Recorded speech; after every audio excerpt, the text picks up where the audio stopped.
If you've ever cut your calories super low, trying to lose fat, but instead all you did was hit a wall, binge eat, and stop losing fat altogether, this video is for you.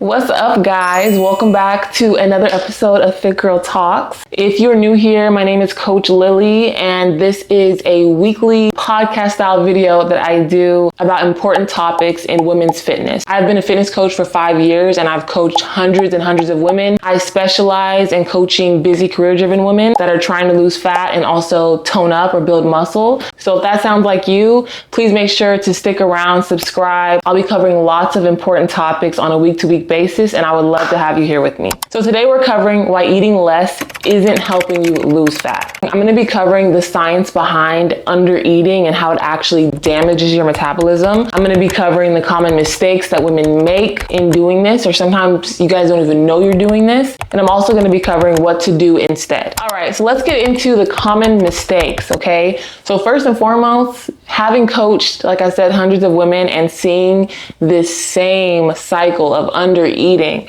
and just killing their metabolism or over restricting themselves and then binging and ending up in a worse spot than where they started. This is something that unfortunately I am all too familiar with. And this stems from the media, right? We are constantly told that eating less means losing more, but that is very far from the truth. The reality is, yes, eating less calories, being in a calorie deficit, you will lose fat and you might see more weight loss, right? But that doesn't necessarily mean that just cutting out food is going to get you there. They are not the same thing. Food and calories are not the same thing. Let's differentiate that first before we start. It's also just a very unhealthy mindset to get attached to, because if you're constantly thinking, the less I eat, the more that I'm going to lose, and you're skipping meals because you have this unhealthy mindset when it comes to food, it's going to make it so hard for you to, first of all, get to that goal, but also to maintain it. Let's say that you do reach your fat loss goals, you lose 20 pounds, and you do this by skipping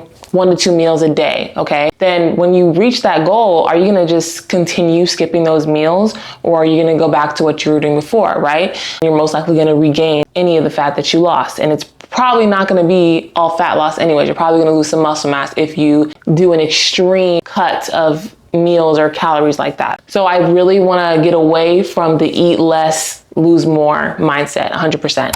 Now, like I said, getting back into the examples of things that I see women do, I work with busy women, so a lot of them are skipping meals just because they're busy. You might not even mean to be doing it, right? If you have a full schedule on a day-to-day basis, maybe you're a mom too, you got a lot of stuff going on, and you just happen to be skipping at least 1 to 2 meals a day, and it just gets away from you. That happens more often than not. You know, I get women, they don't even mean to be doing it, but they're under eating so much. And then we got to take the time to slowly increase their calories, right? But if you have been under eating, let's say that you're eating 1,200 calories or less and you've been doing it for years and years and years, it's going to take some time to recover from that, you know, like your body needs more nutrients than that. So that is something that you could be just overlooking and not even be thinking about, that could be holding you back from reaching your fat loss goals. And then obviously the intentional cutting calories. If you're cutting your calories to 1,200 or less or whatever, and like I said, you're staying there for a while, you're reaching your goals, but then you're burning out. And then on the back end of that burnout comes binging, right? Comes cravings and a bunch of other things. And you're probably going to regain fat, and you might be heavier than you were when you first started that. So it's not worth it, okay? Not worth it. And this mindset is what's behind yo-yo dieting. When you constantly are over restricting yourself, seeing a little bit of weight loss, but then you can't maintain it. So you're bouncing back and you're doing what you were doing before. And then you see yourself gain the weight again. And then what do? You restrict yourself all over again. And then you're literally going like this, up and down, up and down. And that is what the yo-yo dieting culture is, okay? So we wanna completely get away from that. And that's what I'm gonna teach you in this video. Now let's get into the science. Why does eating less stop working? You know, why is under eating so damaging? So first and foremost, and one of the most important aspects of this is your metabolism adapts. Your metabolism is made to help you survive, which is why it adapts to what you're giving it. If you are under eating, your metabolism is gonna do everything it can to survive off that small amount of calories that you're giving it. So it's going to basically try to hold on to whatever weight you have while you're under eating because it does not want to starve. That's why under eating doesn't help you, because when you under eat, your body will naturally burn fewer calories to sustain itself. And secondly, your hormones will kick in. As soon as it feels that you're over restricting yourself and you're not getting the nutrients that you need, your hormones are going to kick in and it's going to spike your hunger cravings. And usually this comes with craving things that are not what you want to be craving, like sugar, any sweet or junk food, right? You tend to crave those sort of things with these hormone spikes. And the opposite happens when you're eating enough. When you're eating enough, your hormones tell your brain that your body is full and it tries to shut off those cravings. In that way, it's much easier to actually stay disciplined and say no to those things that you know you shouldn't be eating or that you should be eating in moderation. So it actually makes it easier for you to stay on track when you're feeding yourself enough and giving your body what it needs. Also, going off of this, something very negative that happens to undereaters is muscle loss, okay? Who wants to lose muscle? I don't. But if you're undereating, your body's not getting what it needs to maintain muscle mass. And just because you're losing weight doesn't mean that you're losing fat. Your scale number is showing fat loss and muscle loss.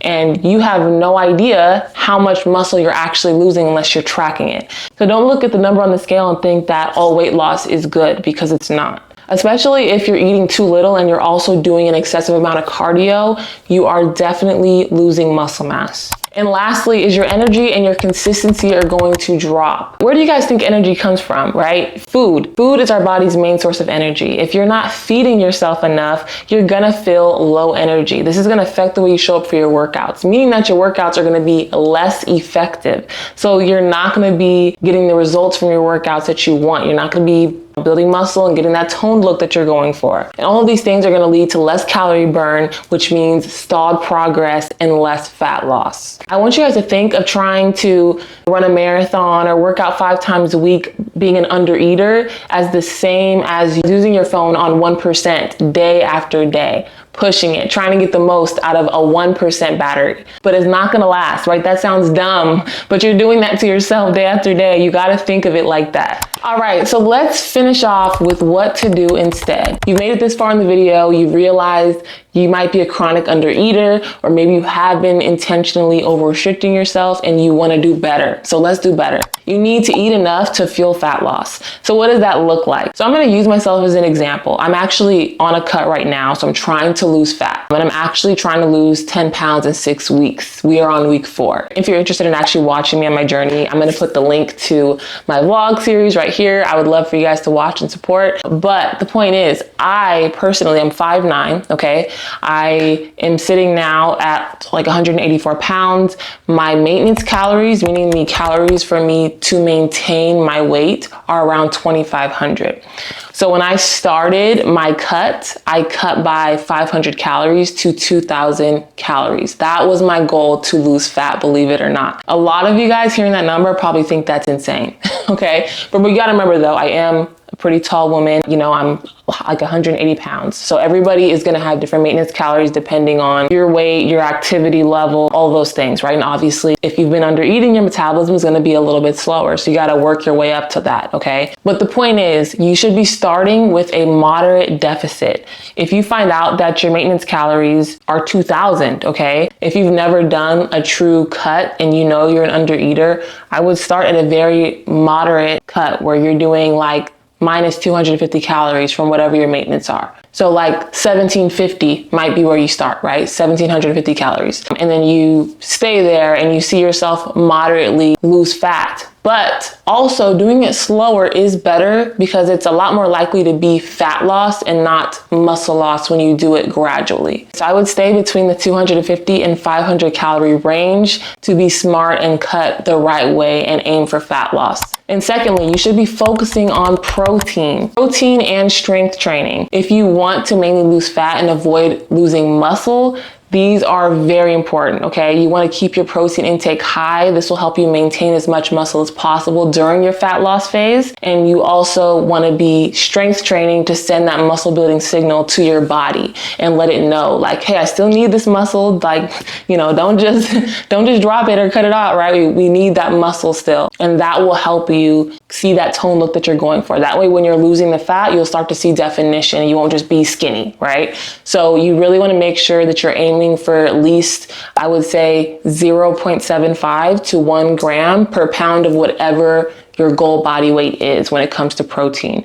So for instance, let's just say that you're 200 pounds and you want to be 180. 180 grams of protein would be the high end of your goal. Maybe that's unrealistic for you and 160 grams is more realistic, right? I would start there. But you do want to definitely be in that range so that you can maintain that muscle mass. And strength training, I would be lifting weights at least 3 times a week. And I would also be using some sort of structured program so that you're making sure you're, using progressive overload and actually pushing yourself to build or maintain muscle. Another thing is, I just want to say this: if you are someone who has been chronically under eating, reverse dieting might be what's best for you right now. I've coached many women that came to me that were, like I said, chronically under eating because they were just so busy and they didn't realize what they were doing to themselves. But we took the time to slowly increase their calories, which not only did they start to, look better down the line and they actually were able to reach their fat loss goals, but they felt so much better, so much more energy throughout the day. Their hormones are a lot more regulated.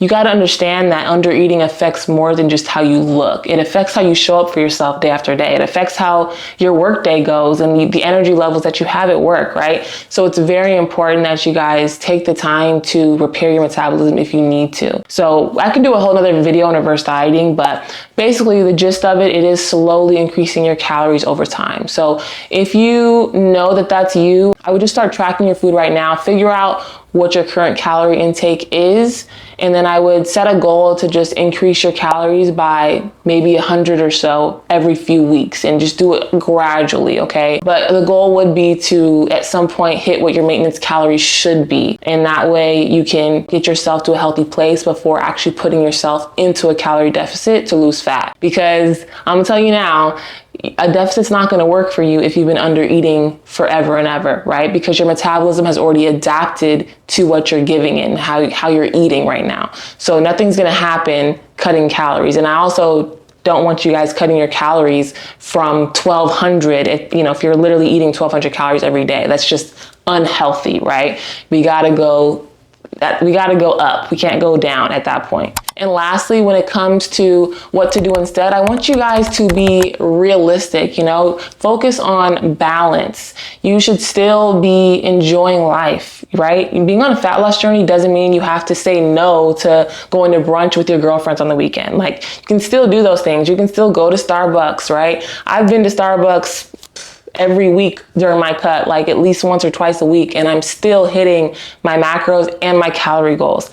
But that's because I know how to balance it. I know how to be flexible with my eating, right? But I'm also disciplined enough to make smart decisions that are going to stay within my macro and calorie goals. The same thing goes for you. Once you learn that, and if you know how to, then you definitely can apply that to yourself and your own fitness journey. And you can still enjoy yourself, and you can still, like I said, say yes to social gatherings and not have to completely just cut things out that you love and stop doing things that you love. That's one thing that I'm very big on as a coach, is teaching my clients how to be realistic and have a balanced lifestyle and still be able to enjoy the foods they love and also reach their fitness goals. All right, guys, so to wrap up this video, let's just do a quick recap on the important takeaways. 3 things that you can apply right now. 1, you can stop slashing your calories and aim for a sustainable deficit between 250 to 500 calories. Secondly, hit your protein daily. Find out what that protein goal is,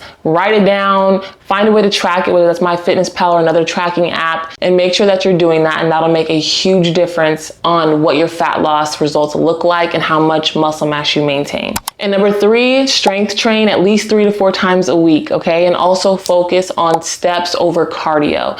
I haven't even touched on cardio in this video because I have other videos on cardio, but you should be, like I said, sending that muscle building signal to your body, and you can get a lot done with your step count. If you are someone who struggles with your steps right now, I would try to aim for at least 6 to 7K steps, and that'll make a much bigger difference in your overall calorie burn than doing sporadic cardio at the gym.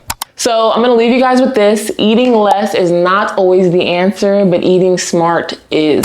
I hope that you found this video helpful. If you relate to this in any way, please share in the comments. Let me know, have you ever cut your calories too low and felt stuck? Or do you feel like you're just a chronic undereater and you relate to that busy woman syndrome where you're just on the go and you're not thinking about skipping meals, but you're doing it unintentionally? Also, let me know what you guys are struggling with. If there's anything that you would want to see me cover, I would love to hear it in the comments as well. But that's it for this video. Once again, please subscribe and turn on notifications so that you don't miss the next one. I'll be here every week with a Fit Girl Talks episode. And if you're looking for one-on-one coaching, okay, maybe you just need a plan that you can follow. You need some structure, you need some accountability. Please click the link in my description to apply for coaching, and I'll reach out to you so that we can schedule a call and figure out how to help you reach your goals.